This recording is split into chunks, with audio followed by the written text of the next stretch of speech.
So the purpose of this video is to go through what I think is one of the most important preparatory things that you need to do before going on a long run, going out in the mountains, going in the hills, going for a yomp, whether that be a yomp in the hills, a day out, a weekend out, an expedition, or perhaps using yomps for fitness. You know, going out for an hour with a weight on your back and trying to adhere to a certain prescription.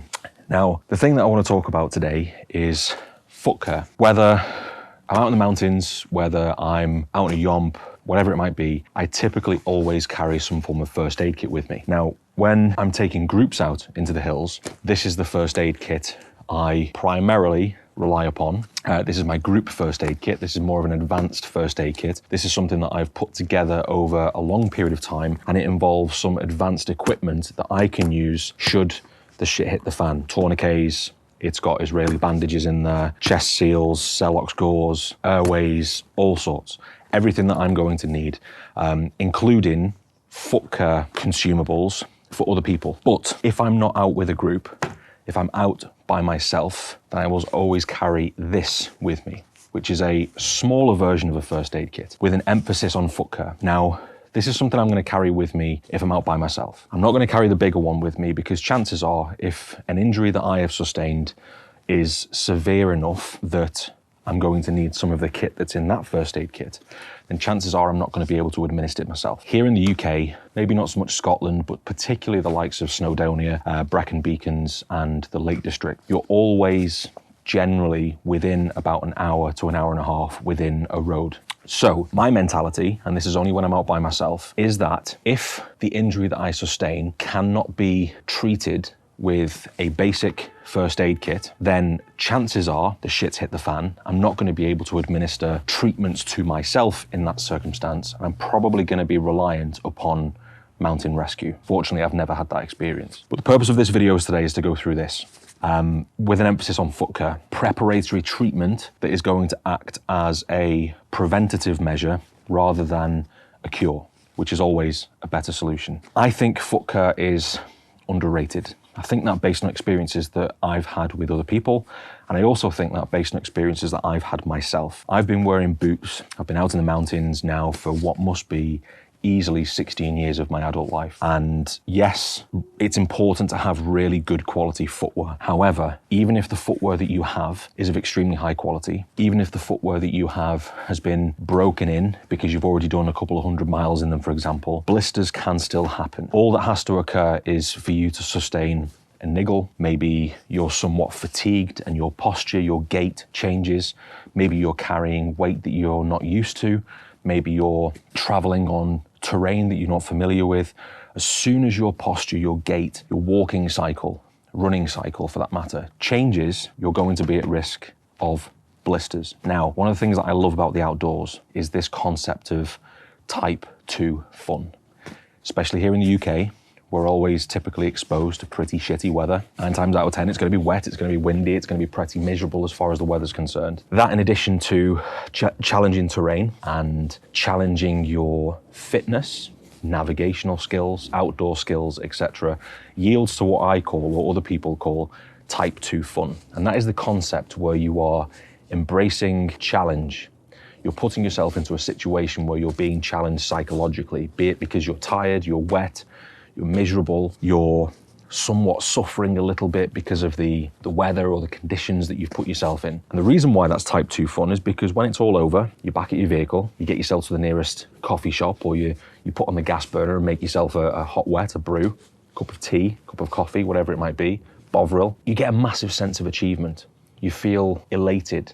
You have a huge buzz, big release of endorphins. You know, you also appreciate the small things that you would normally take for granted, such as, you know, a dry pair of socks, a hot drink, some warm food, a shower, being indoors outside of the weather conditions. All of that being said, the one type of psychological challenge that I think is completely avoidable, and the type of psychological challenge that I think we should do everything in our power to avoid, is blisters, hotspots. Because that just adds another layer, another dimension, another psychological challenge that can make your day, your experience miserable. It's not nice. I've had many blisters over the last 16 years. I was quite fortunate in Royal Marines training where I didn't really suffer with blisters that bad. Don't get me wrong, I had a couple of nasty ones, but they weren't something I was sort of having to deal with often. Whereas, you know, there were lads who I was in training with who they'd have blisters all of the time. They just couldn't get rid of them. Their foot care, maybe their foot care tactics, strategies weren't necessarily on point. Maybe their admin was poor. Some lads had blisters on their hips where the belt kit or the webbing was rubbing on them constantly as it was rubbing up and down the waist or their hips when they were on speed marches or yomps. And it was horrendous. And some lads genuinely would just wrap, they'd just quit. Because they couldn't deal with it. It was already challenging as it was, never mind adding in the pain and discomfort that comes with suffering with blisters. So this is something I think is truly essential. Now, I'll go through what I've got in this pack very briefly, and then I will show you quite a simple strategy that I like to use in terms of how to prepare your feet. I personally do this either the night before, if the yomp, the hike, the run is first thing in the morning, I'm probably going to do this the night before. The reason is that the warmth that your body secretes is going to help the adhesive on the tape adhere to your skin a little bit better. If the yomp, the hike, the long distance run, whatever it is that you're doing is not first thing in the morning, then I would probably do this maybe an hour or so beforehand. That would be more of an ideal scenario because there are cases where the tape can come off at night when you're tossing and turning in bed at night, and that's the last thing that you want because you're going to have to re-administer it anyway. So this pack, this is just a Max Pedition Fatty, I think it is. It's relatively, don't get me wrong, it's quite an extensive kit. It's not small by any stretch of the imagination, but it doesn't weigh a massive amount, and it's not going to take up a huge proportion of my gear anyway. Personally, when it comes to carrying kit, I am of the opinion that we should look to develop our strength and our fitness with the aim of being able to carry more load. Yes, I know there's groups out there, particularly groups on social media, and there's people out there that swear by carrying as light as physically possible. But typically, when people are trying to reduce the load of their kit, one, it costs an absolute fortune because ultralight gear is incredibly expensive. And I would almost always say that that sometimes compromises on the quality. And two, you're always going to be compromising on your ability to take care of yourself. You know, for example, the saying goes, if you go light, you're going to freeze at night. And that's the concept of is if you're not taking enough warm gear with you, then the chances are you're going to have a pretty miserable night. You're not going to have a good night's sleep if you're camping out in the field. And as a result of that, you're then going to be fatigued and more miserable and suffer the following day. So I am of the opinion that we shouldn't always strive to carry the bare minimum because that could be another layer of suffering on top of that, if that makes sense. Build and develop your strength and fitness in order to increase your ability to carry more load comfortably, I think is probably the message there. But anyway, inside this kit, there's quite a lot of things in there, but I'll give you a quick overview. And then as I say, in a moment, I'll actually talk you through the strategies and the methods that I would use to actually take care of your kit. And there's a few things in here that are kind of aftercare kit should you experience blisters regardless. I'll take things out in no particular order. This thing here, this is called Squirrel's Nut Butter. And essentially this is like a body glide. This is very similar to stuff that triathletes would put on underneath their wetsuit to prevent any rubbing. This is quite handy if you suffer from chafing, or even if you don't, it's a good preventative measure. So that's something to consider. This tape I'm going to go through in a minute. This tape is called Haploband. I'll mention this in a moment when we go through how to actually take care of your feet. This is an oil, a liquid called benzoin tincture. It's a bit of a preparatory spray that I put on before the tape. It just helps kind of keep things in place, a bit more of an adhesive. And in addition to that, it's also a bit of a disinfectant too, so good for preventing any infections. I have an emergency small head torch. This is a Compeed blister stick, very similar to the Squirrel's Nut Butter. It's kind of a bit of a lubricant, if that makes sense, but it's much smaller and more specific to putting on your feet. I have an emergency whistle should the shit hit the fan and I need to attract attention. I've got a bit of bank line, as it's called, which is essentially quite a tacky, thin, but incredibly strong cordage.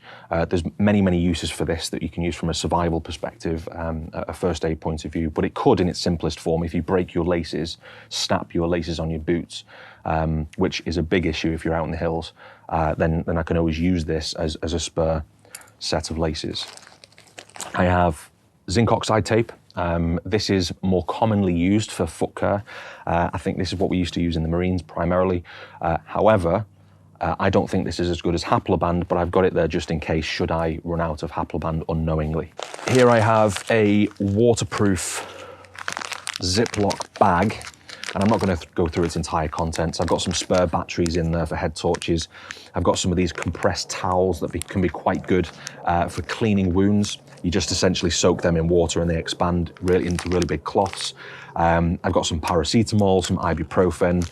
I have some regular fabric plasters in addition to some Compeed blister patches, which are something that I would use should the blister have already occurred, or the hotspot. That's more sort of aftercare. More blister patches. I have some tick removers. I don't necessarily think you need the specific tick removers. There are other means of removing ticks, but this is definitely consideration that you want, particularly here in the UK, if you're walking through ferns and grass, especially if you're in shorts. Not just for you, but if you've got pets, of course. Here I've got some scalpels. This is quite handy if you need to kind of do some treatment on some blisters, but these are just some surgical blades. They're relatively lightweight and they take up very little space. In the pack, I have some moleskin. So this is just another version of tape. A foil blanket, should the shit hit the fan and I need to kind of hunker down in some bad weather conditions and I'm cold, prevents potentially the onset of hypothermia if I'm having to wait for mountain rescue. I've got some sock liners. These are to go under a pair of decent walking socks.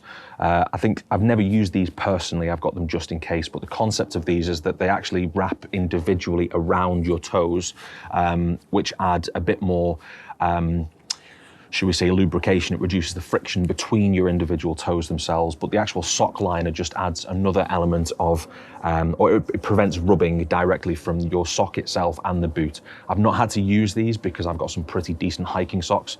I personally use Darn Tough hiking socks, which are great, but I've got these with me just in case. And again, they don't take up much space or weight, so they're there as a preventative measure. I have some Gorilla Glue. Now this from a first aid perspective is actually a really good bit of kit. You can use this to seal wounds, but also there's an element of me being able to use this as a repair kit as well, which is very handy. I've got some thick needles.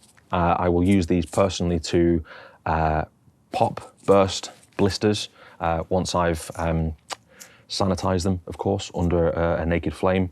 And what I would use these for personally, in addition to popping blisters, is also repair kits should any kit, such as like my hiking trousers, get torn. I have some Kevlar thread, which is incredibly strong thread, much stronger than your standard cotton thread. Again, this is here from a repair perspective, but this in conjunction with those needles, I can use to thread blisters. And essentially what threading a blister is instead of just popping the blister with the needle, if you actually thread some cord into the blister and then out the other side and leave the cord in place, what that does is it prevents the blister from sealing back up and then filling with fluid. Leaving that cordage in place, of course you remove the needle. I'll make a separate video about that perhaps. But when you leave the cord in place inside of your blister, it prevents it from refilling with fluid. The skin eventually, after a day or two, just falls away. And you're essentially left with what essentially is much better condition skin, and it's a lot less painful, because most of the pain from a blister perspective is not just the rubbing itself, it's the buildup of fluid. So that's really handy to have, in addition to me being able to repair kit should I need to. I've got a mechanical pencil, really handy. I also carry a Write in the Rain notepad in here, so if I need to make notes on whatever that might be, especially under a first aid situation, if I'm making notes about where my position is to relay the information to mountain rescue, then that's very good to have. I've got a small pair of nail clippers, which are made by Victorinox, essentially the brand behind Swiss Army Knife. They're incredibly small and again, really lightweight, but this is really important. I've just done the Welsh 3000s, and one of the lads who was on it was having real difficulty because he'd essentially cut his toes the night before, which everybody should do. Perhaps not the night before, but I think everyone should cut their toenails in the run-up to an event or a long run or a hike or a yomp, whatever it might be, because you don't want nails digging into all the toes. That can cause a lot of pain. But I carry this with me all the time. And on the Welsh 3000s, there was a lad who did cut his toenails the night before, but there was a piece of nail which he hadn't cut quite the right way, and it was digging into his toe and causing him a lot of pain. It was giving him a lot of grief. So the fact that I had this on me meant that he could sort himself out, and it was just a huge morale booster. And then finally, I've got this Swiss Army knife card, which contains a small knife, a pair of scissors, which I'll keep out because I'll use those in a moment. It's got a toothpick. It has a small pen, although I don't know whether I would ever necessarily use that. It's not the most convenient thing to write with. It's got a pair of tweezers inside and a nail file. So again, this is really handy if you're having any issues with your nails from a foot care perspective. And the reason why I carry this primarily is because even though I tend to have a knife on me, some form of knife, particularly in this country, I'm focused on making sure that it's UK legal in terms of both the length and the fact that it's a folding knife.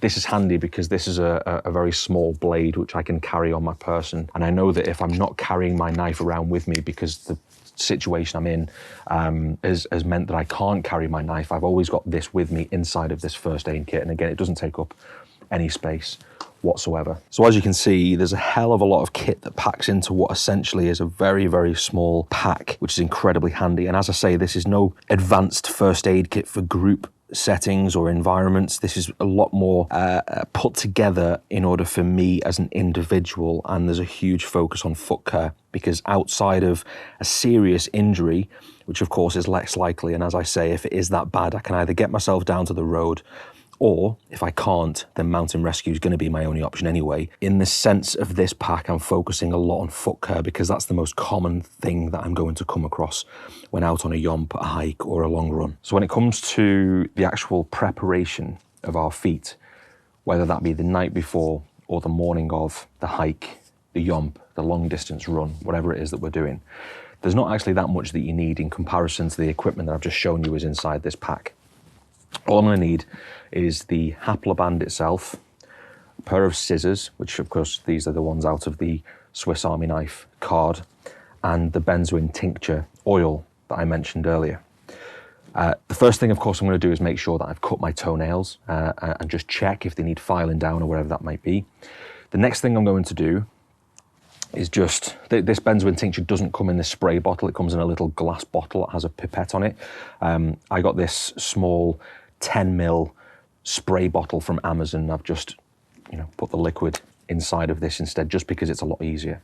And I'm going to spray just 1 or 2 sprays on the areas that I know I tend to get blisters. Now, the areas I would focus on, if you're not familiar with where you're going to experience blisters, are going to be the back of the heel, the outside of the big toe, the second and maybe your third toe, and then finally on the very outside of your little toe. Now, personally, I don't tend to experience blisters there, but for the sake of this video, I'll show you how to do the big toe. As I say, this liquid is great because it not only acts as an adhesive. When it dries after a few minutes, it's quite tacky, so it helps the tape set. It's also a disinfectant, so it can help with any risk of infection that might come as a byproduct of having open wounds, blisters, for example. It doesn't take long to dry, but I would certainly make sure it is fully dry. So once you've sprayed it, you want to leave it for probably 2, 3, 4 minutes. But there is one thing that you can be doing whilst you're allowing that to dry. I'm going to get the haploband and I'm going to make sure that I measure out the length of the tape that I need. So in this case, it's not much, it's probably about 3 or 4 inches. And I'm going to cut for each heel approximately the same length strips. I'm just using the original strip to measure the second one. I'm going to do 3 of these for each foot. So I would do 6 in total. And then what I'm then going to do is move those to one side so I don't get them all confused and mixed up. I'm going to measure how much I would need to go around the big toe. I don't need any more than is necessary. Okay. Whilst I'm allowing that liquid to dry on my feet, this is a really, really useful tip. I'm I'm just going to spend a few moments trimming the edges off, or the corners off the tape. I don't want any pointy square edges on the tape. And the reason why I don't want that is because it's those pointy square edges that get caught on your socks or your boots or whatever it might be, and then that tape then gets ripped off really, really easily. And you go to the effort of applying all of this tape only for within 5 minutes of setting off on your run or your yomp, for it to have been a complete waste of time because all the tape gets ripped off. Obviously, if you want to, you could do this and prepare a couple of dozen of these on an evening when you're trying to distract your mind, silence the noise, get away from work. It's quite therapeutic in a way. A little fiddly task that just helps distract your mind from any of the stresses, worries, concerns, feeling of apprehension or anxiety that you might be experiencing from a long shit day in work or anything that you're stressing about. So you could spend a good little while preparing a load of these. But I do, as much of a faff as it might be, strongly recommend that you do this. As you can see, it doesn't take very long, and the quality of these scissors that come as part of either an actual Swiss Army knife itself or the Swiss Army knife card is really, really good. It's certainly useful for this anyway. All I'm going to do, the good thing about this Haploband is, unlike other forms of tape which are just in a roll, it comes with a backing to it, so it's almost like a plaster in itself, and that's really good because it actually allows you to cut the corners off. With regular zinc oxide tape, you don't have that luxury because there's no backing to it. So this is one of the reasons why I recommend this Haploband tape. It's also quite thin as well, so when it's on, it just acts like a second skin. It's not overly uncomfortable to wear. And all I'm going to do is just try and move. In this case, I'm going to lift my toes towards my knees in order to just kind of remove any wrinkles or folded skin on the back of my ankle. Just make the skin nice and taut, just so the Haploband itself can adhere to my skin as neatly as possible. The reason why I've cut 3 of these out is because I want to increase the coverage of this tape. I think this tape is only about 2.5 centimeters wide. So I'm just overlapping that second piece of tape over the top of the first one. And I'm going to finish with a third. Again, just making sure that there's no creases in my skin, pulling the tape quite tight so there's no folds, and then I'm just overlapping that third piece over the top of the second. And that's it. I'm not sure you can see that the tape itself is skin colored, but it's as simple as that. In terms of the toe itself, now this is a little bit different. I would probably use numerous pieces, but in terms of my big toe, I'm actually going to wrap over the top of the nail, and you can see there's a little bit of tape overhanging. I'll show you what to do with that in a second. I would apply a few more pieces just to cover the entire length of the big toe.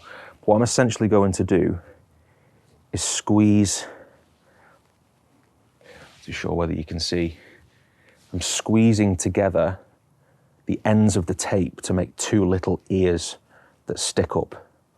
And the reason why I've done that is because I can then get these pieces, these scissors, and just trim away those ears quite easily. And that just prevents there from being any additional tape that sticks out at the end that might get caught and create a bit more rubbing. And then in addition to that, I will just add another piece of tape over the top and do the same thing over toe number 2, and then potentially on this toe here as well, along with any other areas that I might experience some additional rubbing, or if I've ever experienced hotspots in the past. And that's all there really is to it when it comes to foot preparation. It's not overly time consuming. What might take you 5-10 minutes to do at some point, either in the early hours of the morning or the night before, really is worthwhile. As I say, the last thing you want when it's raining, when you're cold, when you've got a long distance to cover, and you're experiencing that psychological challenge that comes with things like that, the last thing you want is another layer of psychological or even physical pain, experiencing hotspots and blisters. As I say, prevention is always better than a cure. And no matter how good you think your feet are, no matter how good you think your boots are, or how good quality the socks that you have are, I would always do what I've just demonstrated anyway as a preventative measure, and you'll thank me for it later.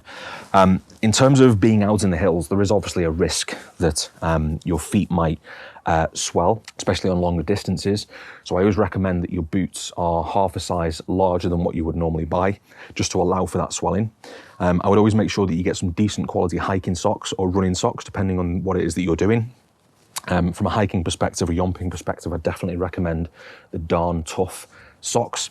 All of these things that you're doing still doesn't completely reduce the risk of you experiencing blisters and foot issues.